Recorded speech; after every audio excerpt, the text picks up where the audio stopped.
जंगल के रास्ते से होते हुए इंडियन आर्मी के 20 जवान अपनी जगह की अदला बदली कर रहे थे।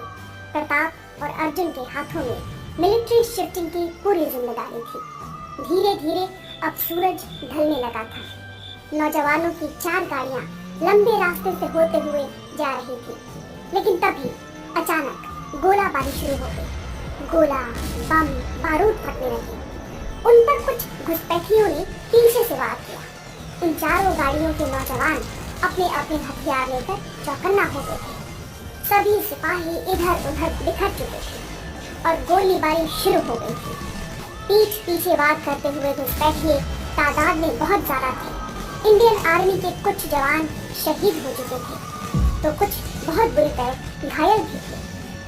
एक घुसपैठिए ने अर्जुन को अपनी गिरफ्त में ले लिया और उसे एक पेड़ से बांधकर तड़पा तड़पा कर मारा। उसके पैरों में गोलियां लगी हुई थी। प्रताप से उसकी हालत देखी नहीं जा रही थी क्योंकि अर्जुन उसका इकलौता बेटा था। पापा, मुझे बचा दो पापा, मुझे बहुत दर्द हो रहा है। पापा आप कहाँ हो? इन दरिंदों को छोड़ना मत पापा। आज मेरी जान बचे ना बचे, लेकिन इनमें से एक भी घुसपैठिया बचना नहीं चाहिए। इन्हें भून कर रख देना पापा। प्रताप अपने कलेजे के टुकड़े को मरता हुआ देख रहा था। वो चाह कर भी अपने आंसू नहीं रोक पा रहा था। धीरे धीरे अर्जुन तड़पते हुए शहीद हो जाता है और अर्जुन के मरने के बाद घुसपैठिए अंदर जाने लगते हैं। लेकिन तभी प्रताप उन लोगों पर कुछ जवानों के साथ बुरी तरह हमला करता है। प्रताप की आंखों में खून सवार था। उसने एक एक घुसपैठिए को अपनी बंदूक की गोलियों से छलनी कर दिया।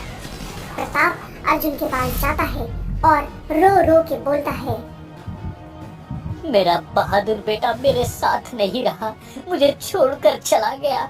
वापस आ जा बेटा, वापस आ जा। प्रताप इतना कह ही रहा था कि अर्जुन की आत्मा उसके शरीर से निकलकर प्रताप के सामने खड़ी हो जाती है और उससे बोलती है, पापा मैं आपको छोड़कर कहीं नहीं गया, मैं हमेशा आपके साथ हूँ। पापा मैंने घुसपैठियों की बातें सुनी।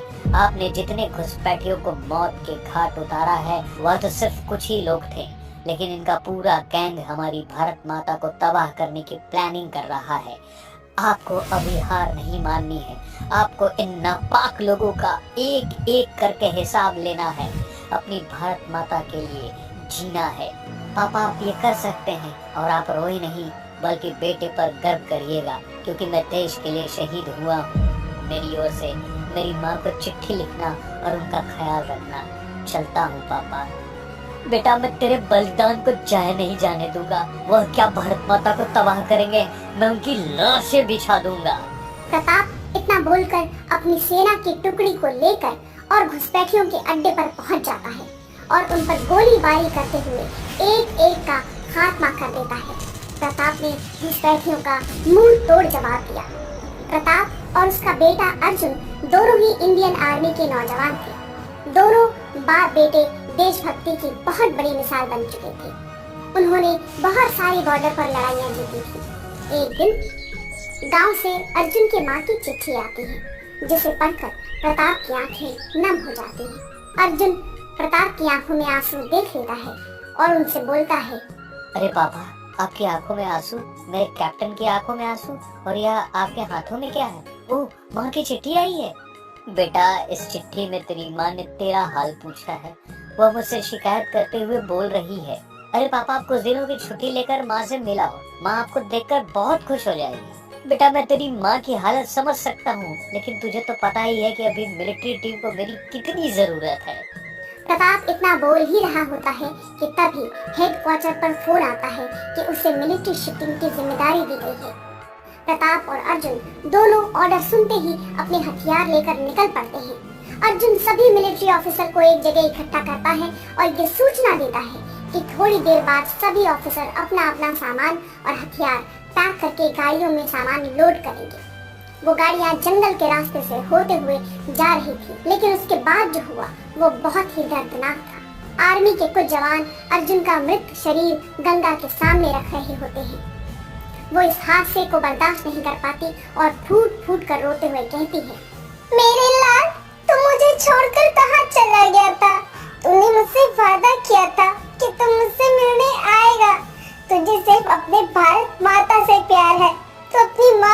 भूल गया।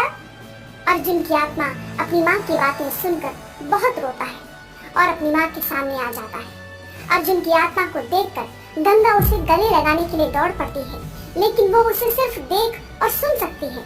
अर्जुन गंगा से कहता है, माँ, आप मुझे छू नहीं सकती, लेकिन देख और सुन सकती हो। माँ, हिम्मत से काम लो, मैं आपको छोड़कर कहीं नहीं गया, मैं हमेशा आपके साथ हूँ। आप जब मुझे याद करोगे मैं आपको सामने ही मिलूंगा। इतना बोलकर अर्जुन वहाँ से गायब हो जाता है। गंगा उसे देखकर अपने आप को तसल्ली देती है। गंगा को उस पर नाज होता है। गंगा उसके शव पर आंचल उड़ाकर उसे श्रद्धांजलि देती है।